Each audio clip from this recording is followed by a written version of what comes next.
Here we go. 1, 2, 3, 4, 5. Thank you.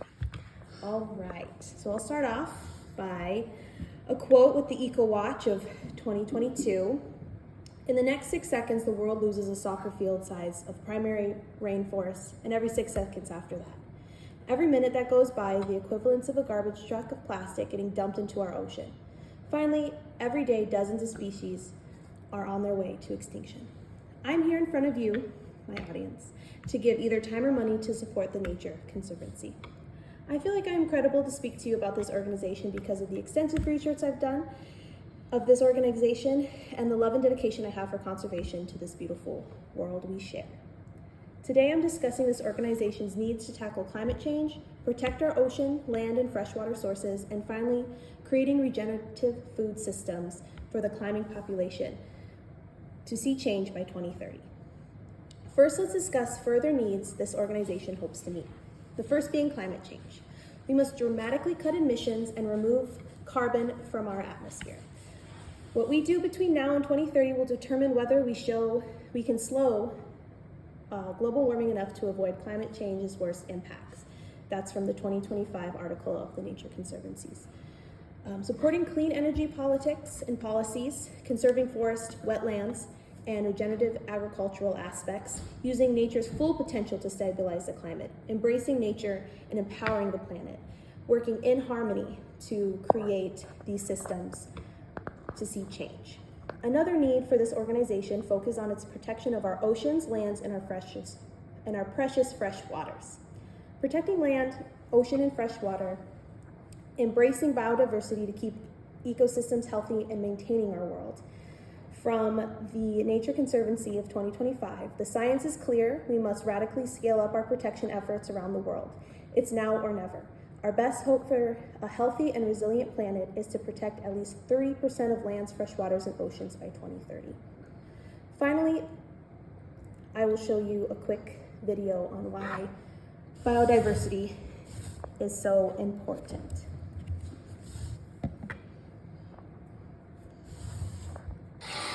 Our planet is incredibly beautiful, isn't it? Not that it's any surprise with billions of species roaming the earth, from microbes to baobab trees, all the way up to blue whales. And it's all interconnected, like dragonflies with 28,000 lenses per eye, or peacocks with microscopic crystals tinting their feathers. And even the insects they eat and every other part of their habitats too. So what if all that variety disappeared? It wouldn't be so great, and it might not be that far off. Extinctions are rising faster than ever before. The difference? Us, humans. Since we came along, species have been dropping out 100 times faster than the natural rate. And get this, biodiversity, that's the assortment of life on Earth, is super important for maintaining the health of our environment, not to mention our food supply and our economy, like the bees that pollinate our crops, or the forests that clean the air and filter our water. Penicillin? You can thank a fungus for that. And biodiversity deserves some credit for all the likes your vacation photos have been racking up.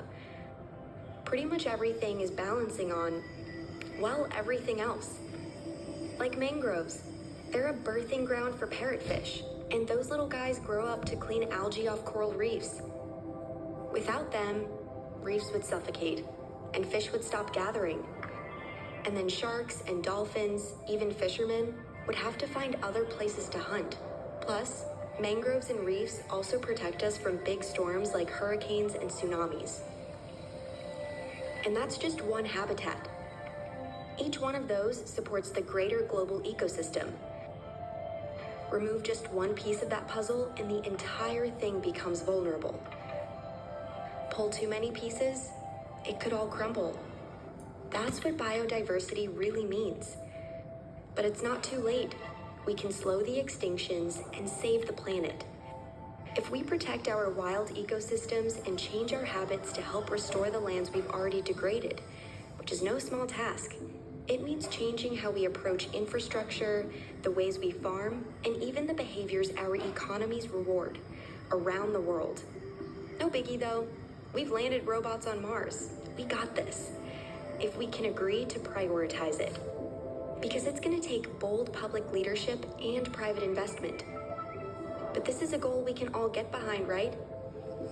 Because we're a part of this biodiversity thing too. And preserving all that means preserving ourselves. All right.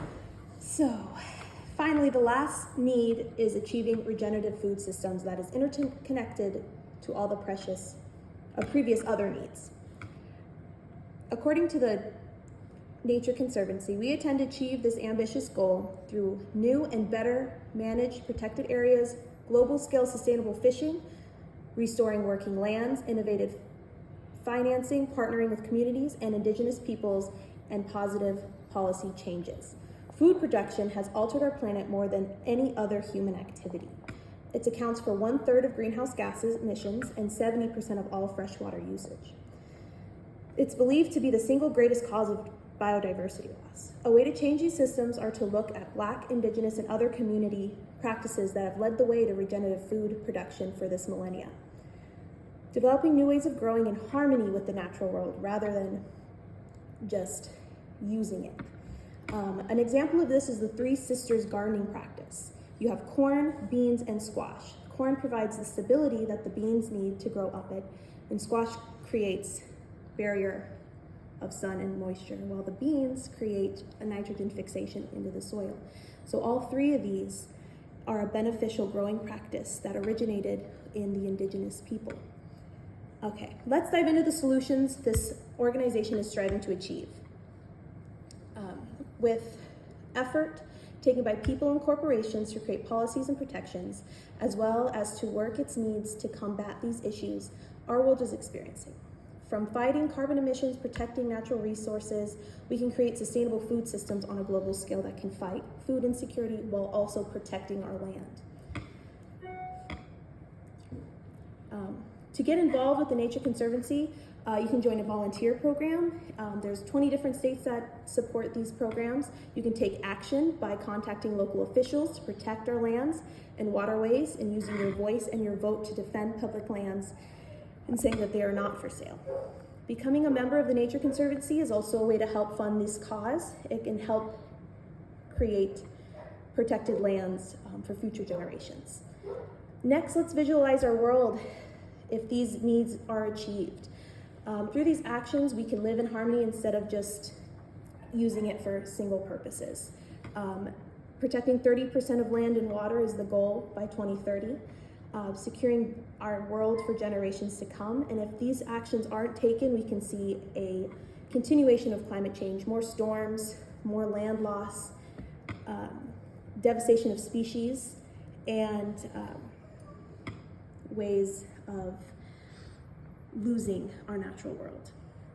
In closing, the Nature Conservancy is striving to tackle climate change, protect our oceans, lands, and freshwater sources, and create regenerative food systems for the climbing population. Today, I hope I showed you the importance of this organization and hopefully persuaded you to either your time or donation or support to help these efforts forward. We have years, not decades, to take the interconnected crisis of climate change and biodiversity loss. But by working together, we're overcoming barriers and solutions our planet needs. Call your congressman, support conservation efforts either with your time as volunteer or your donation to the Nature Conservancy. Together, we can find a way. Thank you. Yay. Yay.